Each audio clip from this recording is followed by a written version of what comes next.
I've just got a few slides, and I'm going to be really brief, but I am running for, which is the western suburbs.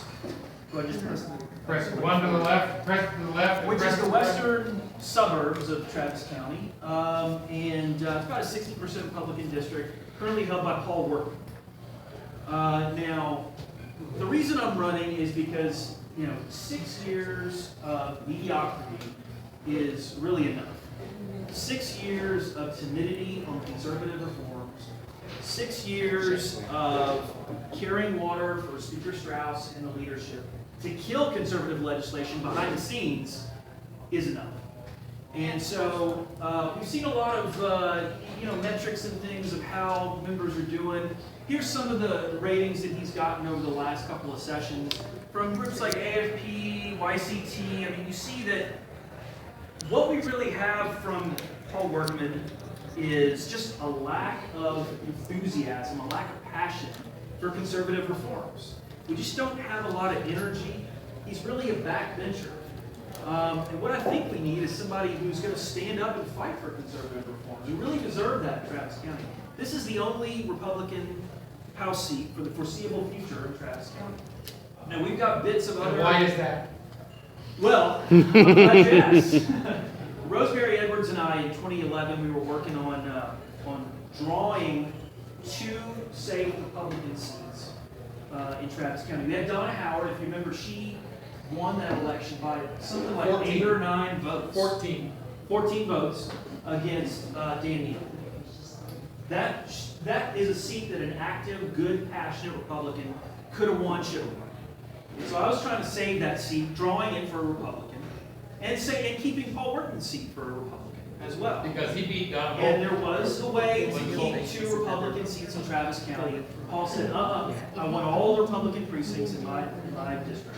And the Democrats were, of course, all too eager to get rid of those Republican precincts, so we have 1 seat in Travis County. This is it, HD 47. Now, with apologies to TJ, I know you had him with a D this session. I believe it was an F. I believe under 65%. It's actually under for Empower? From Empower, Texas. It was 70. 70, okay. So, for the last 2 sessions in a row, Empower Texas, which is the most prestigious, most active, conservative grassroots organization in the state, has given Paul Workman an F. Let's see here. Okay, so we saw this before, but these are all the Republicans in the House. Okay, and we see what good, active, passionate, energetic Republicans look like in the House. You see this core group right here. So where's our guy? He's down here. And you can see that you've got the middling Republican right here. Here's the median Republican in the House. Okay, he's below that.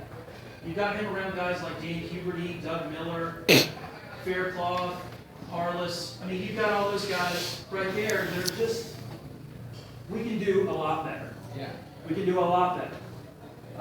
And so, that's why I'm running. And, I'll keep it really short. I've got 5 minutes. I could go on and on about the issues. I think we need spending caps that are tied to population plus inflation. That would save billions of dollars at the state level.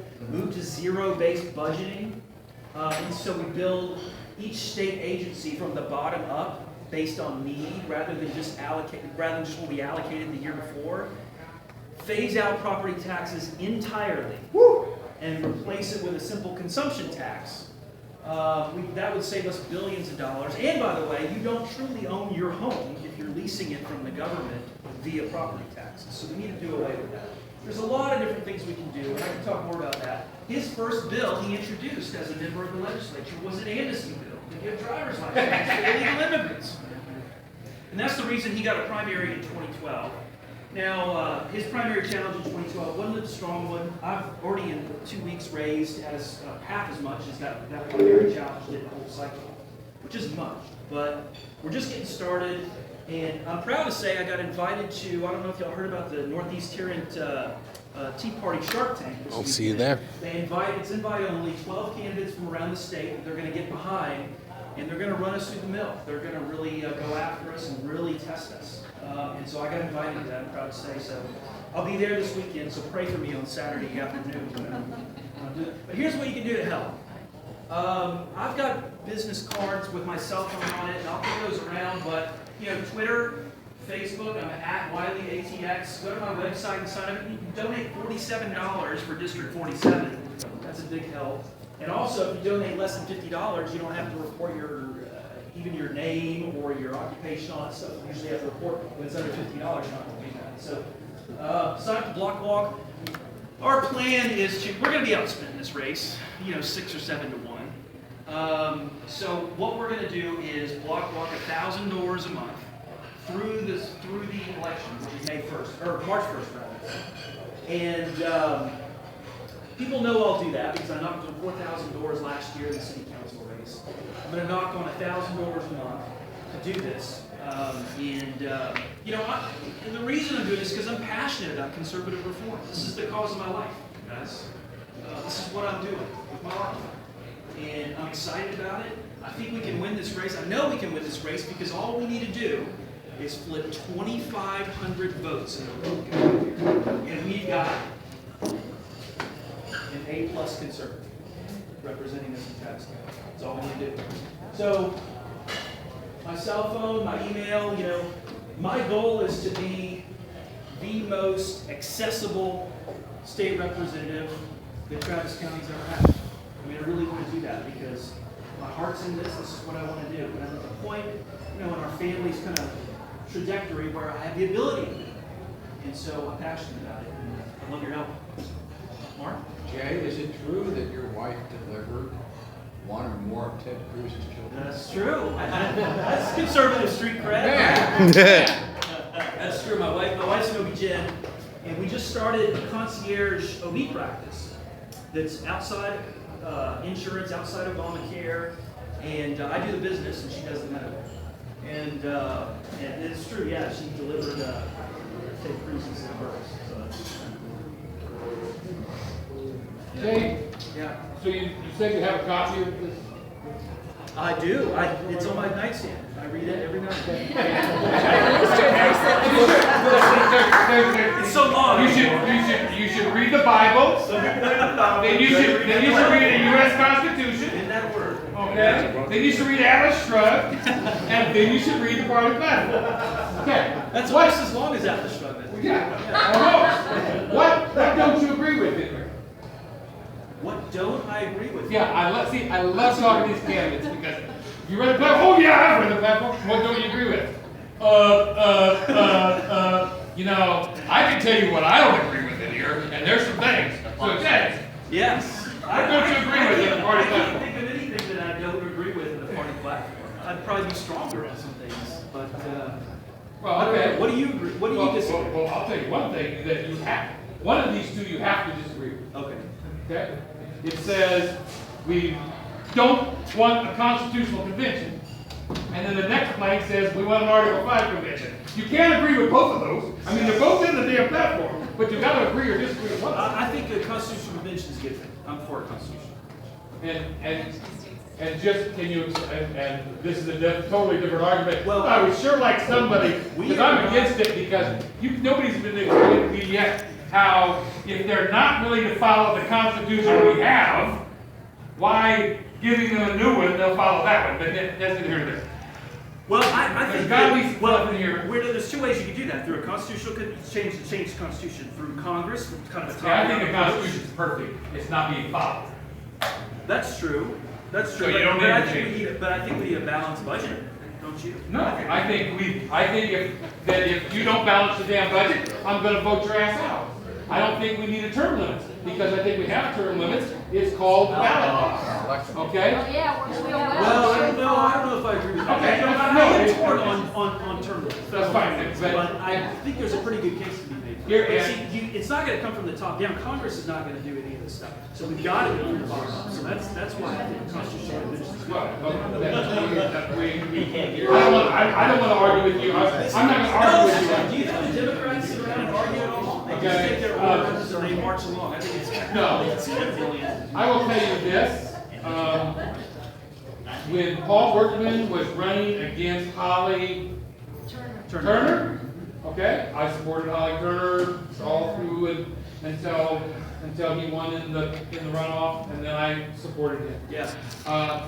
But I said to him then, and I said to her then, and I say to every candidate, run your race, okay? Tell me what you're going to do. Don't tell me what Paul's done, because I know what Paul's done. And if other people don't know what Paul's done, shame on them. Yeah. Okay? Run your race.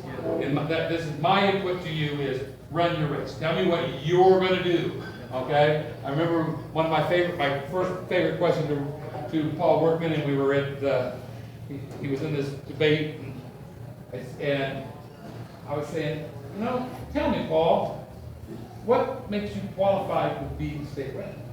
I said, you're a construction guy.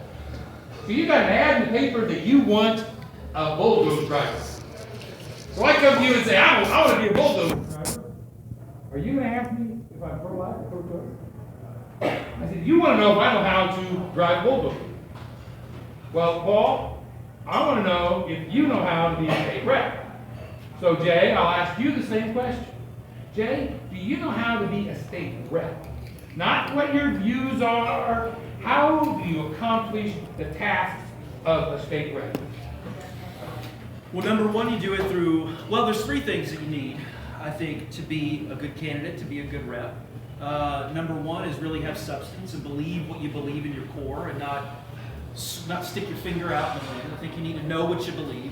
Second thing, I think you need to be able to articulate that, communicate that. And third thing, that's really in short supply, I think, is having courage to be able to do it. I think that, to be frank, I think Paul falls short on those things, and that's why I think I do a good job. Now, I've exhibited leadership before. I mean, I went to a 4-year leadership laboratory called the Citadel, the Military College of South Carolina. And the point of the Citadel is to tear down that young person and build them back up at the image of a Citadel man. I could spend all the rest of the night talking about that, but that when I was in law school, we had a Federalist Society. I don't know how much you know about the Federalist Society, but it's conservative and libertarian attorneys who believe in original intent and not rewriting the Constitution via the judiciary. We had a Federalist Society chapter of about 6 guys that met twice a year. When I became president, we turned that into the biggest group on campus that met every week. And it's still going strong to this day. So I'm proud of that. When I was in the city council race last year, I was the first candidate to, with apologies to Laura, the first candidate to start talking about auditing the city government, the first candidate to come out against the rail boondoggle, the first candidate to start talking about 20% homestead exemption, all those things, and a lot of those things have caught on. So, but the most important leadership that I exhibit is with my 2 boys. I've got, an 8 and 9-year-old, and I wish Jerry Patterson had stuck around because I want to tell him we waited to thank him for the Travis letter coming to Austin, or to see. So you remember that a few years ago? We waited 3.5 hours to see the Travis letter. A 6 and a 7-year-old they didn't compete once. They didn't argue. They weren't tired or anything. We sat and waited. So that was encouraging for me to see that.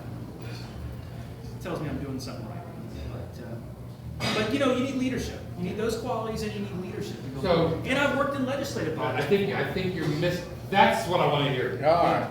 See, I think you missed my question. Oh, okay. Well, I'm not asking what you believe in. I want to know. So you're a lawyer. I didn't know. So you're a lawyer. I'm an attorney. Okay. I was an aide to Phil Graham. Was my first job. So you were an aide to Phil Graham? I was an aide to Phil Graham in Washington, and he's really been sort of a mentor to me in a lot of ways. So I worked for Phil Graham as a legislative aide. I was a press secretary for another member of Congress. I worked at the Capitol and did legislative. What did you do at the Capitol? I worked for Erwin Kane, who's a member of the legislature, and he was one of those guys that was at the top of the list. What did you do for him? I was a chief of staff. You were chief. So you were chief of staff of Texas. That's what I think. Okay. This is what I want to know. I want to know. So you know how to be a state legislator. Sure. And listen, I've been behind the scenes when guys like Paul Workman, by the way, are scuttling conservative legislation back here and then come out and they're champions for it out in the campaign. I've seen it over and over and over. So Jay, if he hadn't asked you and drugged that stuff out of you about Phil Graham and Erwin Kane, would you have? Those are the kind of things I want to know. Oh, well, that's good to know. That's the first thing I want to know. I want to know that you know how to be a that you've been in the building. Yeah. You worked in the building. I know that. Well, thank you know how for it that. works. Yeah, yeah. Well, part of it is that, and I know I do need to get better at this, but you know, it's always a little difficult for me to talk about myself as opposed to what I want to do, that sort of stuff. I mean, yeah, I've got a pretty long history of, you know, legislative work. Awesome. Okay, And that makes me feel much better about you, and I already feel pretty good. Well, that's good to know for Saturday when I really get to Absolutely. no, but it's, how do you be a legislator? Yeah. Not what you think, okay, because you could be pro-choice or pro-life, and I believe in my heart of hearts that you're pro-life, okay? But that doesn't, but you could be pro-choice and still be good on 99 other things, okay? If you know how to write a bill. If you know, well, see, if your answer to me would have been, oh, I want to get a bill done, and I go over to the legislative, what do you call that group? the LBD, yeah, well, the legislative, yeah, the ledge council. The ledge council. I go to the ledge council. Okay, do you know about the ledge council? See, the fact that you've been a chief of staff, that, like Wally, that gives you a whole lot of kudos. That gives you a whole lot of points. Just, I mean, suddenly your credibility goes. Yeah. All right. Okay. All right. Move to adjourn. Look, 9 o'clock.